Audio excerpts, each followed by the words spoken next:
afternoon, LEC community. Thank you for joining us for today's Ask an Educator edition of Ask an Educator. My name is Susana Elizarraz, and I'm the Deputy Director of the Latinx Education Collaborative. We are a nonprofit working to increase Latinx educators in K through 12 classrooms. And of course, up under that work is obviously retention, supporting, loving, affirming, appreciating, recognizing Latinx educators who are already doing amazing work. Ask an Educator is one way for us to do that. I'm so excited for us to have our guest today who is joining us from away from me physically, city-wise. It's so cool what the virtual space has given us the opportunity to be able to do. So I am here to introduce you to Lee Perez from Nebraska, the 2022 Nebraska Teacher of the Year, right, Lee? Yes. Lee, Yes. how's it going? I'm doing good. I'm on summer break. My wife is actually at 12 months, so I'm actually staying home with my 1-year-old daughter.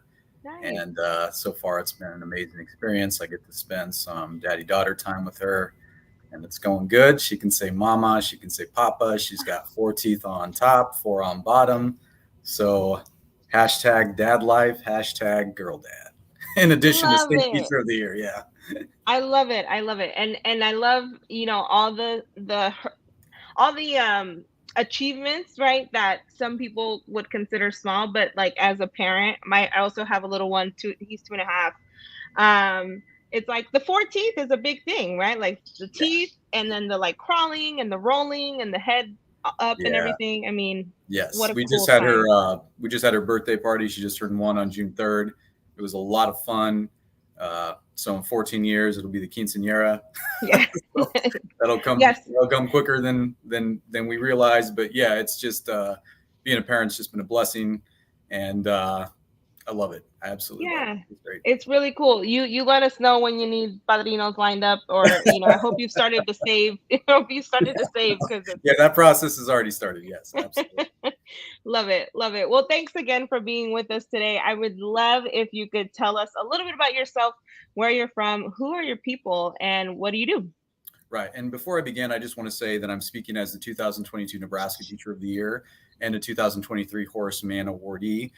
My stories, testimony, and opinions are my own and are not representative of any specific organization. So to begin, my name is Lee Perez. I was born in North Platte, Nebraska. I have 5 brothers. I identify as Latino. My pronouns are he, his, and him.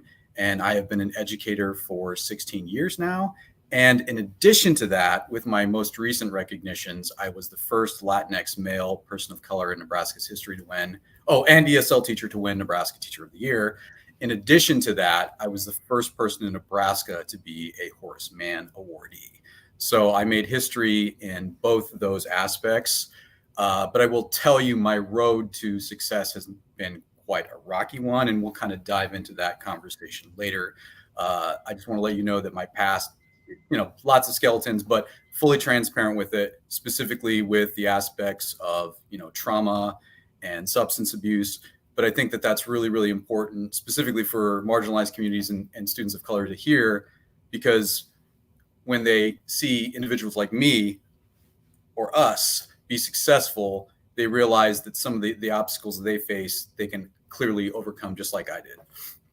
Yeah, no, when I met you a few weeks ago, you told me a little bit of your story. We talked about how important it is to share that story, right? Because Yes. there are lots of us who live on the margins of what society considers to be typical or normal or acceptable. Right. And the more that our students and our youth hear that, these struggles can happen and these difficult decisions made can happen, and still you can come out on the other side, and have a happy, fulfilling, thriving life, right? And so I absolutely welcome every whatever piece of your story you come with us with today. So you were born in Nebraska. I didn't realize that. Yeah, I was born in Nebraska. So an interesting story. So I'm biracial. So my mom is European. She's German, Irish, and Scottish. So I can actually claim Irish on St. Patrick's Day. I know Love lots it. of people do, and they're not. And Yeah. my dad is from Mexico. And so basically, they immigrated to this country, like many stories you hear, and they basically were seeking a better life. And they were migrant field workers. They settled in San Marcos, Texas in the 1950s. Lots of people forget that, Hispanics and Latinos and Mexicans dealt with a lot of racial discrimination in addition to the civil rights movement with African Americans. And unfortunately, my father was a product of what is called language loss. Anthropologists call it language extinction. So he did know Spanish. Spanish was his first language. But just due to the sheer intolerance during that time, for example, whenever he went to class, if you were caught speaking Spanish, they would hit you on the hand. They would literally just kind of use all these very punitive measures against children that were speaking Spanish. So as a result of that, he lost the ability to speak that language. So then they continued to migrate north. They settled in Wellington, Texas, where they continued to do migrant field work, the very backbreaking work from sunup to sundown. And then eventually they continued north to North Platte, Nebraska, where my father eventually settled and met my mom. And then the rest is history. So they got married, and that's where they decided to start a family. It was North Platte, Nebraska. Okay, yeah, no, I'm really glad you mentioned all of that because I think in our conversation it came up a little bit, but we have teachers who will come and be like, I don't know if I can be part of the LEC because I don't speak Spanish, or I don't know if I can be part of the LEC because my parents are actually first generation, I'm second or third, right? And it's funny how people within our own community have gatekeeped what it means to be Latino, right? Yeah. And one of the big things has been language, right? I think in some instances, in some places of the country, right, you're made to feel like because of that language loss, you're maybe less Latino. Has that come up for you at all? Because I know it's for sure. But the thing is especially with predominantly prominent Spanish surname like Perez, it comes up all the time. But then when I tell them my story, it provides a little bit more context, because I think honestly, if my father would have stayed in Texas, things would have obviously been a little different. But that's why, I'm learning Spanish now and I know it for the most part. But the thing is like, that's one of the reasons why I don't know it. It's because he grew up in a time where that was not linguistically and culturally accepted. And it is a story that I tell because lots of my kids come to this country. And yes, I'm an ESL teacher. I want them to learn English. That's my job and that's my objective as an ESL teacher. But I also don't want them to lose their identity, specifically their cultural identity, because language and culture are very much a inclusive phenomenon. And I always tell my students that story, and I always tell teachers of color that story, because I don't want them to feel this kind of isolation, like you're less Latino because you didn't know Spanish. But then when you hear the history of why, people are like, oh, okay, now I can kind of see where you're coming from, and it creates more of a context in that situation. But Autumn Rivera is kind of in the same situation, and she can kind of tell you that, because we've had these conversations before, and it's just kind of disheartening, because it's like you almost wish those of us would support you with maybe some type of empathy. But it's hard not to understand something, because the thing is like, I would never want anybody to go through what I went through, and specifically what my father's side of the family went through. I would never want anybody to go through that. And it is kind of disheartening to hear that. And I think you're right in that we don't hear enough about it, right? In school we definitely don't learn about, you called it, did you call it language extinction? Yeah, language loss. And anthropologists call it that very academic term, language extinction. It's a lot of what the indigenous people went through in this country, and even in Latin America too. Yes, and that's such a prominent thing around the world, right? Not just in Latino America, not just here in the United States, but around the world, of language and the erasure of language forcibly, it has been a tool for forever, right? And all around the world. That's where you get into like, you have these initiatives where you want kids to fully assimilate. And I always tell people, I'm not really in agreement with assimilation. I'm more with the mindset of acculturation, and people will always ask me, well, specifically when I was going around and speaking as Nebraska Teacher of the Year, since an ESL teacher had never had the message that I had, specifically with marginalized community, kids of color, people of color, and, language and how language works, people would always ask me, specifically like student teachers, what is the difference between assimilation and acculturation? I basically said assimilation is you want it one way or else, because historically that's how it is. I mean, when colonizers wanted full assimilation, they got it, and sometimes they got it by coercive means, whereas acculturation is kind of, I explain, like the best of both worlds. Like, you can be proud to be, for example, a citizen of the United States of America, but you can also not forget where you came from. And a lot of that is language. And so I'm with the notion and ideology of acculturation because it's more culturally tolerant, it's more culturally receptive and responsive to our students, and it's equitable. It's interesting. We kind of went down this road. We didn't plan this at all. And you are an ESL teacher. I just put that two and two together, where like language does very much permeate your day-to-day work too. So it's interesting. We kind of went down this road. Yeah. Well, tell us, kind of take us a little deeper into what you would consider part of your leadership story. So something in your upbringing, your journey as a student or a professional that has kind of led you to where you are today. Right. So when I won Teacher of the Year, I was sitting there trying to think, okay, like what message am I going to craft that I'm going to bring to this, in the local, state, and national level? Like who am I going to present myself as far as like my identity?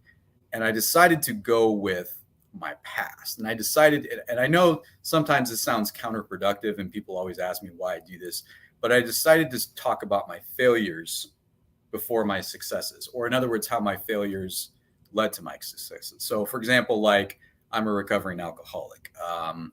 I've spent some time in jail for alcohol related offenses. I've literally hit rock bottom. Like I barely graduated high school. I had like a D minus, GPA when my senior year back in 2000. I can't believe that's been 23 years ago.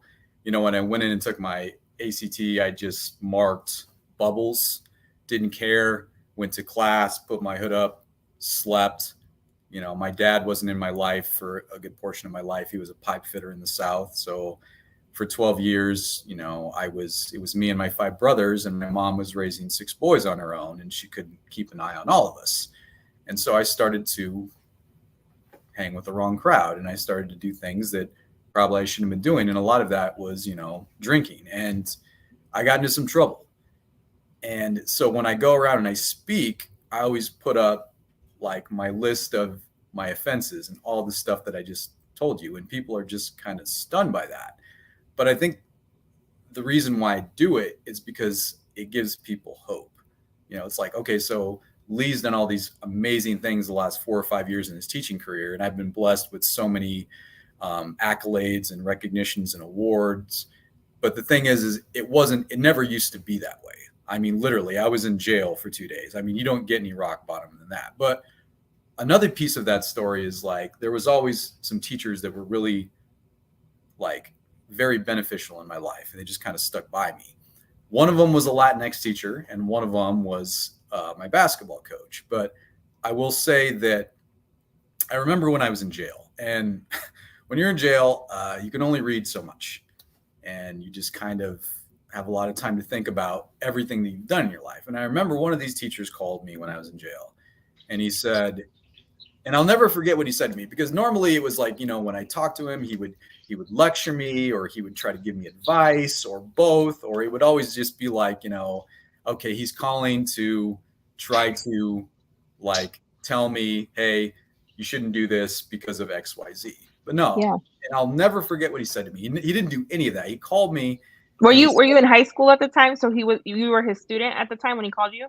Yeah. I mean, I wasn't, I think this was like a year after I graduated high school. Okay.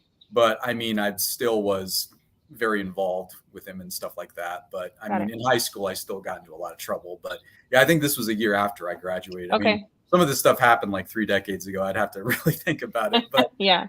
I just remember when he called me, he said something to me that I'll never forget.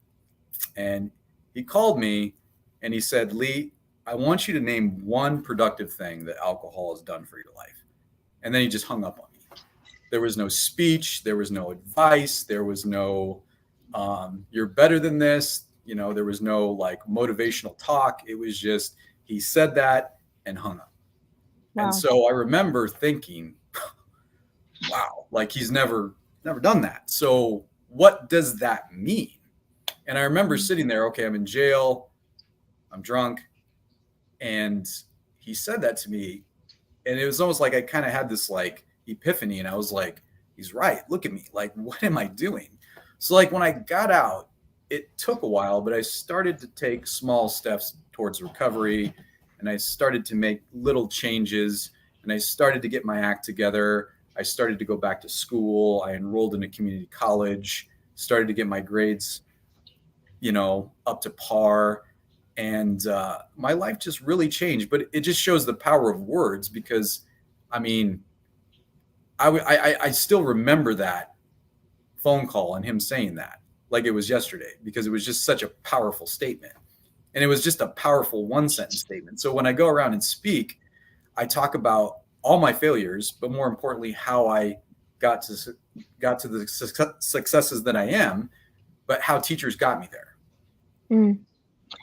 It's interesting, the level of investment that has to be there for someone to even make that phone call to you, right? Yeah. And I think that's one of the things that we don't appreciate enough about teachers, is how invested a lot of us truly are in the lives and trajectories of our kiddos, right? Yeah, exactly. He absolutely didn't have to make that call. No. He absolutely didn't have to care what happened to you after graduation, or outside of his four walls of his classroom, right? But for him, and I'm sure there's like some emotional toll for him, right? And some kind of emotional investment, psychological investment, spiritual investment, to make that phone call. And like there's conversations he had to have had to let up to, right? Like Oh, for that sure. level of investment in you to have made that phone call, that doesn't come up in a job description. No, That's not. no.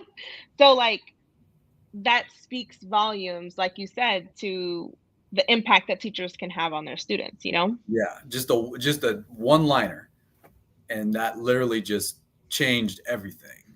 And Wow. then like Mr. Cisneros, who was one of my Latinx teachers, he was, and I talk about both these teachers pretty much every time I speak, and I talk about my story all the time every time I speak, and people are just shocked, because a lot of people say, oh well, you know, he's specifically with Nebraska Teacher of the Year and the Horace Mann recognition, like you wouldn't think twice of, oh, that's what he went through.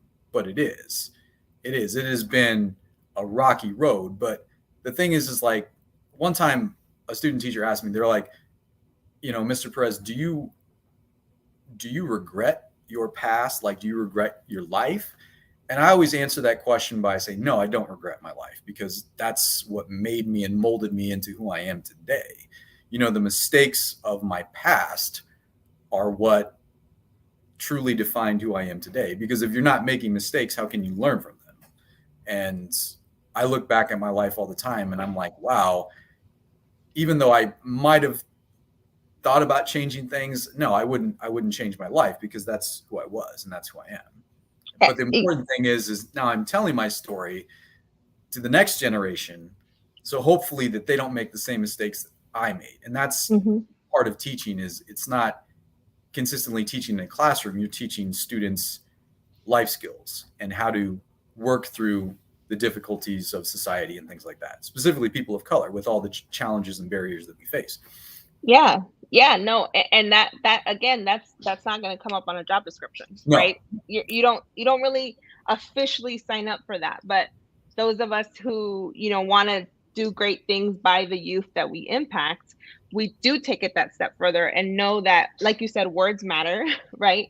And for us to have another level of investment really makes a difference for our students. When we were preparing for this interview, you and I, you talked about your story and you said, can I share it? And I Yeah. was like, absolutely, because we, especially the a stereotype I think around teachers too, is that we're prim and proper and we're perfect, and not that you are not, but that we have like this very linear experience to what teaching is and what it become, and like how you got there. You went to college and you went to, right, and And for students who live in circumstances or in situations where that doesn't align with maybe their life around them, for them to see, no, my teacher had a similar upbringing than I did, and here they are, right? They're my classroom teacher. I definitely think that there's a stereotype around teachers, right? That we kind of got it all together, and we always have had it all together. So for kiddos and for youth to hear, hey, no, we've gone through some stuff too, and we've made some mistakes, and we're on the other side of it. Yeah, and that's my message, and I'm glad I'm telling it. And I'm still being booked to speak. I got a few back to school gigs in the next couple months. Actually, I'm going back to North Platte on August 4th, the school district that proudly produced me, and I'm going to be giving the same speech and talking about pretty much how I got here and the rocky start that I had in my life and all the hurdles that I had to jump through. But yeah, I mean, it's super important. And I just kind of want to add to that, specifically after COVID, when you have lots of, this message is not just tailored towards students, which it is, because I have a very big student first philosophy. It's important to adults too. Yeah. Very important to adults. And because one time I was speaking at a local university, and, I always respect people's privacy, so I'm not going to name the university, but I was speaking at a university, and there was this student there, and I was telling my story, and I was going over everything I just told you and my struggles and everything. And I could tell she was getting emotional. And at the end of my speech, she said, I don't know if this is what you do, but I wanted to give up tonight. I've been going through a lot, and I didn't want to come to class, and I just wanted to call it quits. But after hearing you speak, I've changed my mind. And I remember I gave her a hug, and I said, listen, I am in no position to throw stones at anybody. Look at my past. It's not like you said, it's that stereotypical thing with teachers where people want to believe we have the perfect lives. We don't. Specifically, I don't, and I'm proud to tell people that I don't. But I basically told her, don't give up, because I mean, everything I've gone through in my life, trust me, you can make it through it. You definitely can make it through it. And she decided to stay in the program, the teacher education program at this anonymous university. And I'm very proud that my story and my words were able to inspire, empower, and persuade her to stay.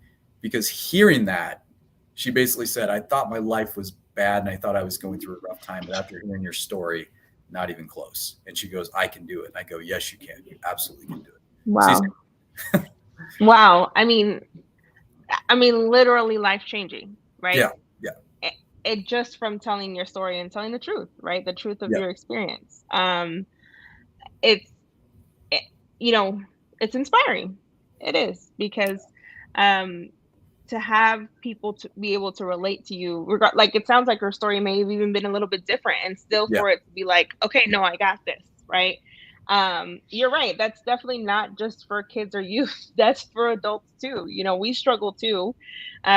We hit points of contention too, where hearing a story that can push us to the next level, right, or to the other side of things, can really come at the right time. I'm going to shout out Dr. Clark, who's with us. I know Dr. Clark's a big Huskers fan. Lee, are you a Huskers fan? No, I'm a Miami fan. I'm sorry. Sorry, Dr. Clark. I tried. He says Nebraska representing. Nebraska, I think, has the same stigma as Missouri, as like lowland cows and stuff. But Corn, flat, yep. Yeah, and it is for a lot of percentage of it, but I know that there are pockets of a lot of diversity and a lot of different things, different languages spoken, and pockets of immigrants and farm workers and things. So yeah, I mean, I don't know why I mentioned that, but Nebraska just, has its stereotypes too. Of course, this next question you've give us some insight to, but my next question is, what hurdles have happened in your career that have made your dream of teaching a little more difficult? Yeah, and again, it was kind of my past. And again, the crazy thing is like, growing up, I didn't really see a value in education. I honestly almost dropped out of high school, because I just I didn't see a purpose in it. I just thought school was, quite frankly, a waste of time. And I had lots of these unproductive people that I hung out with, that I used to hang out with and drink with and stuff like that. And they ended up dropping out. And I don't know why I didn't drop out, but I mean, I do know why. I had some amazing teachers, but that was probably the biggest hurdle, is just like going through my life without my dad in my life for 12 years. And I don't really necessarily blame my father. He had to work, and he had to be gone all the time, but that was really, really hard. And my father passed away in 2015, but he eventually came back into my life and we became really close. But during that time, when I was in middle school, transitioning to high school, going to college, like, I really, really wish I would have had my dad in my life. And I know that my brothers kind of feel the same way, but that was probably one of the biggest hurdles, is just not, and I don't, my mom, just an amazing woman. She did what she could, but raising 6 boys, I mean, I can't even imagine what that must have been like. But that was probably, in addition to everything I went through, probably one of the biggest hurdles, is just not having my dad in my life to kind of give me the advice and to kind of give me the guidance that I needed. Because, and again, everything happens for a reason. And so, I mean, but yeah, that was probably a huge hurdle right there. But yeah. I mean, that though very much mirrors the experience of a lot of our students, right? And single family households, single family households.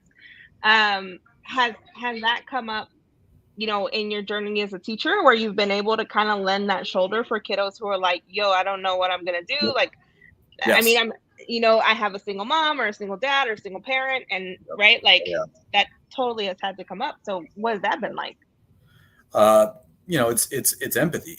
It's total empathy. And this is why I advocate for more teachers of color, because I know that teachers of color get what a lot of these struggles are like. And that is probably one of my biggest objectives when I was state teacher of the year. But I know my year of service is over, but it's still what I'm advocating for, pushing for moving forward, is, because it's that empathy piece. Because if you can empathize with kids, then that is probably the biggest thing. And I want to leave people with a quote, and this is kind of a quote I use and stuff like that. Don't be good at teaching, be a good teacher. Because if you're a good teacher, you're going to be naturally good at teaching. So I'm going to say that again. Don't be good at teaching, but be a good teacher. And that's kind of the philosophy that I take, is like a student first, curriculum, academic second approach. Because, at the end of the day, these kids are human beings. They have feelings, they have emotions. Many of them have hidden trauma or absent narrative stories that we don't know. And, that empathy piece is big. So, when kids say, hey, I'm going through this, or, I don't have a dad. And, and even then, like, even adults, even when I've spoken as state teacher of the year, I've had people come up to me and say, yeah, I didn't have my dad in my life. And I know what you're going through. And it's hard. Yeah. And again, stories resonate, because when individuals hear a story, whether it's students or adults or whoever, you're always looking for pieces of empathy that you can fit into your life and say, okay, how is my story similar to this individual? And that's part of a story, is you're trying to make connections of how things are not necessarily different, but how are they similar? And that's why I tell my story, because I want individuals to see, hey, this is what I've gone through. I know what you're going through. Things will get better, but here are some ways that I can support you and others can support you. Yeah. I wonder how, so I'm not gonna lie, as I'm listening to you talk, and like how much influence, you have in ways out, like, that's a great quote. Like, don't necessarily just be good at teaching, but be a good teacher. Yeah. How, I think when I was teaching, being a good teacher meant so much outside of my job description, on top of my job description, that I think kind of led to my burnout. So I burnt out after 6 years. There's a lot of stories up under that, right, and everything. What would you say to maybe in me in my 6th year, when I was like, I can't continue to be a good teacher And it involves so much outside of my job description, being that like loving my kiddos and caring for my kiddos and going to their soccer games and, having snacks in my room and making sure there were hoodies in the corner just in case kiddos got cold, right? Like these things that you do that are above and beyond. What would you have said to me in that 6th year to be like, you know, we got to keep it going, right? Or like, what would you say to teachers who are feeling kind of burnt out from being a good teacher and not just good at teaching? Oh, and that's a good question. I've been asked that question all the time, and the answer, it's not simple, but my answer is you have to learn how to say no to things. And I know that's hard, but if you're not okay mentally and physically within your own self, how are you supposed to take care of others? So I get it. Your first couple of years, you want to say yes to everything. You want to be a fierce advocate. You want to do all this stuff for kiddos. You want to be at everything. You want to be present. You want to just be that incredible teacher in their life. But the thing is if you're a good teacher, and again, don't be good at teaching, be a good teacher. So if you're a good teacher, yeah, you're going to have kiddos invite you to things. But the thing is, you have to learn how to protect yourself and your mental health, and then you can focus on others. And I always tell people, you don't have to say no to everything, but you have to understand there's got to be a balance. And oftentimes when we go into the field, we want to go running head first. And that's how, because that's how burnout is. And I've learned how to professionally say no. And I've been strategic about my advocacy and my community involvement and when I need to be present and things like that. And it has done wonders for me because I'm not so fatigued as I was my first, 3 to 5 years. And typically new teachers that I talk to all the time tell me some of the same stories that you just elaborated on, where it's like, I want to say yes to everything. And even when I talk to pre-clinical and student teachers and education majors, they'll tell me the same thing. I want to say yes to everything. And I said, you can't, because that's how you burn yourself out. And I always explain teaching is not a sprint, it's a marathon. You have to, I'm a former distance runner, so I'm going to use like cross country. Yeah. So you got to pace yourself, but you have to learn how to say no. You just do. You have to learn how to protect your mental health, and you have to learn how to take care of yourself, and you have to, more importantly, self-care. And having a daughter has taught me that is very, very important, because now I have a little one to raise. So that's the advice I would give you, is just learn how to say no, but also learn how to say yes in the right circumstances. And again, I know exactly what you mean, because I did a lot of the same things, and I quickly got burnt out because I wanted to be everywhere. But the thing is like, there wasn't 100 Lee Perez's, so I couldn't be everywhere. And that's how burnout happens. So. Yeah.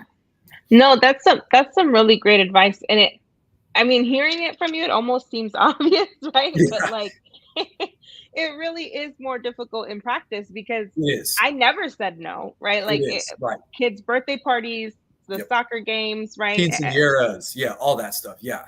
Graduations. Everything. Yeah. Baptisms, first baby showers. Yes, exactly. Yeah. Weddings. All the things. Yes. Yeah. Yes. And then, even more on top of that, right? I remember doing weekend shopping trips with my husband, and like, oh man, I got to grab snacks for the kids, and I got it right. Like absolutely everything. And now that I'm a mom, I definitely tell myself, like, I don't think I could have been a mom and taught at the same time, because of the level of investment you need to have in this little one now. Right. But that's great advice. Like, as obvious as it sounds, seriously, it's great advice, right? Learning let me give you another example. When I was State Teacher of the Year, I gave around 84 speeches in my year of service. My gosh. Truthfully, I could have given a lot more, but I had to say no to a lot of it because I was teaching full time. I didn't get sabbatical, unfortunately. Lots of my State Teachers of the Year colleagues did, and I was so envious of that, because I wish I could have had a year of sabbatical to just perform these duties. But I was teaching full time. I had a personal life. So teaching full time, personal life, and then going around and giving all these speeches. And sometimes I was given 10 speeches a week. And speaker's fatigue is a real thing, and public speaking is exhausting. And whenever Absolutely. I gave keynotes or professional developments or just simple speeches to, introduction to education classes or introduction to ESL And you courses. were traveling, right? Like you're Yeah. traveling around the nation. Yeah. I actually leased my car and I went over my lease limit by at least 25,000 miles because I was constantly all over the state. But the thing is like I had to say no for my mental health because, again, when I was state teacher of the year, I was like, okay, I want to accomplish all this. I want to advocate for this. I really want to push for this legislation. I really want to speak on my past. I really want to just push the benefits of the teaching profession with all the negativity that's going around, with just all the polarization of topics that shouldn't be polarized. And I just hit it running. And I just quickly realized that public speaking is exhausting. And I said to myself, okay, I have to learn how to say no. And there were lots of speaking engagements that I did turn down. And when I spoke, one of the questions that was always asked me, I'd say at least 98% of the time, is what piece of advice can you give us going into the education field? And I always said, you have to take time for yourself. You have to take time for yourself. Because if you don't, that's how burnout leads. And when you look at teacher retention data, even pre-COVID, I mean, the average was 3 to 5 years, and then people were out of the profession. Well, one of the reasons, there are a plethora of reasons for that, but one of the reasons for that was simply people, individuals were saying yes to everything, and that was leading to burnout. I mean, it's just, I think one of the top 3 is stress, like literally just stress. Exactly. It literally creates unadded stress. And so, for example, if I was asked to speak here and then they wanted me to speak there were times I had to say, I've already committed to this university, or I've already committed to this organization, or I've already booked this nonprofit. My apologies. However, but I would always offer, and I always give this piece of advice, when you say no, always offer an alternative solution. No, I can't coach this right now, but maybe sometime in the next couple of years when I'm not doing graduate school, or when my daughter's a little older, or when, I always tell new teachers, when I get this teaching thing figured out, it's kind of like when I get lesson planning figured out, grading figured out, professional development figured out, just classroom management, and the thing is, always, when you say no, always provide an alternative. Yeah. That's a really good point. And there's your no, for those of us who are, good teachers, your no is going to be a legitimate reason, right? Like, hey, how about, you have 8 soccer games this semester, I can go to 1 or 2, right? And so it's like, because these other days I have XYZ, right? I need to take care of myself. I need to take care of my home. I was definitely notorious for every weekend and every everything, which is really good advice. I really appreciate that. My next question is, despite the hurdles from your earlier life, what it took to get through school, I mean, high school, college, right?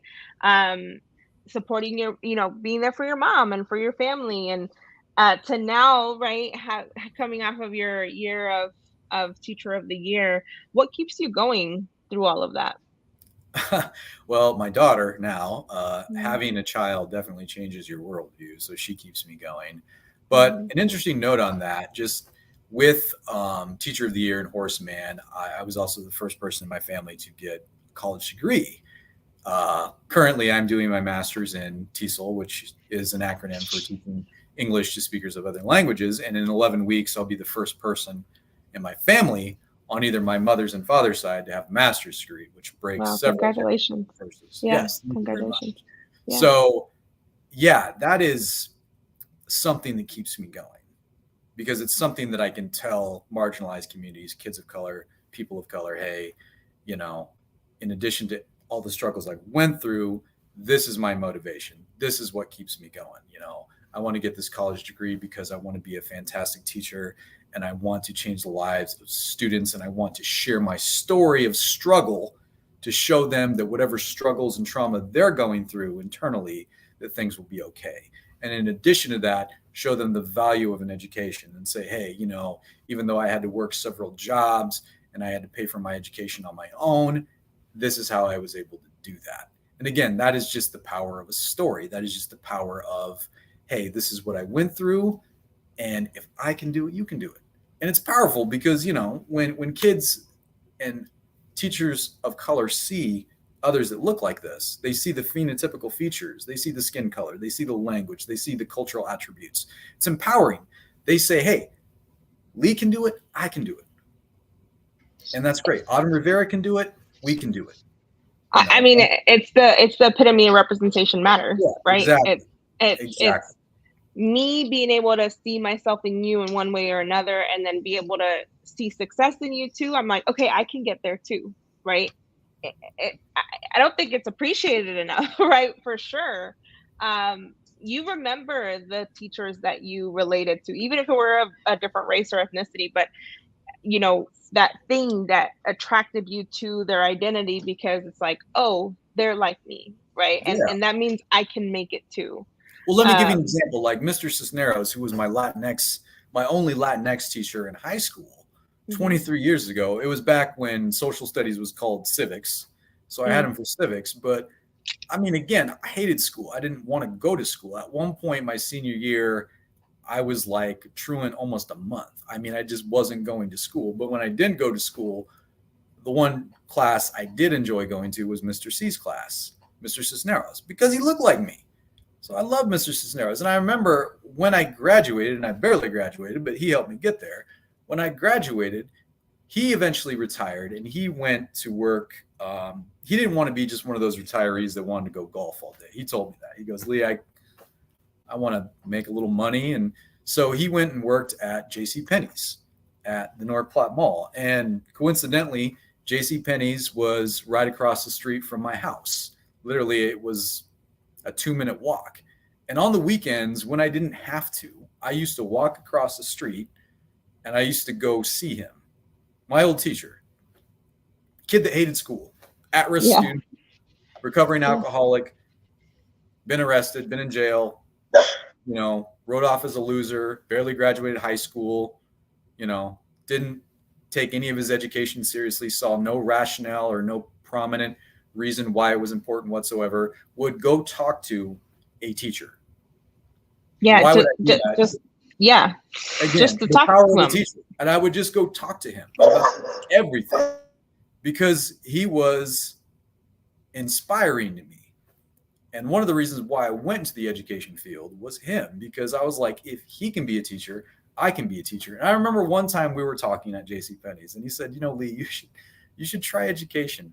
And I remember I laughed so hard. This was before the LOL became a thing. This was 23 years ago. I laughed so hard. And I said, Mr. C, I don't like school.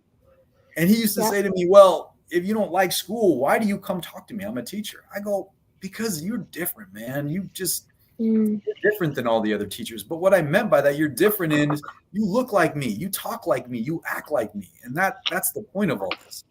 And God, I haven't talked to him. I'm going to say, if Mr. Cisneros, if you are out there, thank you for all those chats. Thank you for talking to me. You didn't have to, but I appreciate your words of wisdom. I mean, just an amazing human being. But again, kind of on that quote, don't be good at teaching, be a good teacher. And he was a really good teacher. Just a good that almost makes me emotional a little bit, right? Yeah. So Mr. Cisneros, if you're out there, thank you for your commitment to your students.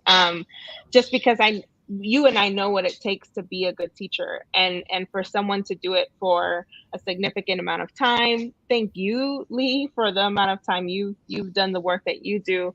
It's obviously showing with your nominations and the awards and all of that. And it's so important, like we've mentioned, for people who can relate to you on several levels, right? We haven't mentioned that you're also a male teacher, right? And I mean, like, that's also out of the ordinary for our field, right? And so for boys and male identifying folks to also see themselves in you is a whole nother, right? Like, all of these intersectionalities of identity really do make a difference for students, and not just for students, like you said, for people.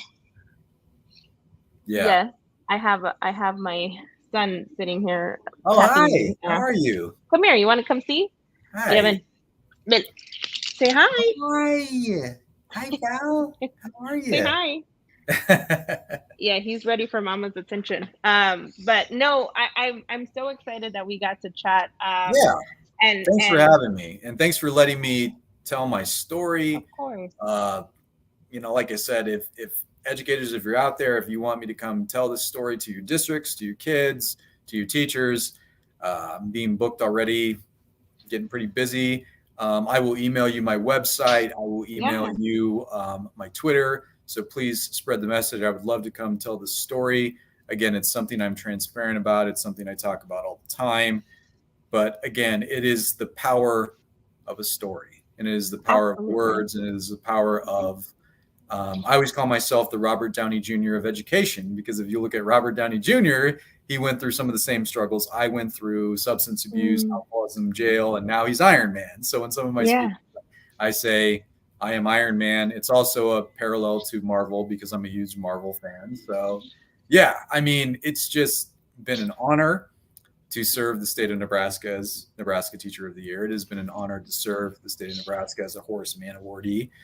I am not done. I'm going to continue to work. I'm going to continue advocating for the most marginalized communities, because oftentimes they need that voice in a world that wants to keep them voiceless.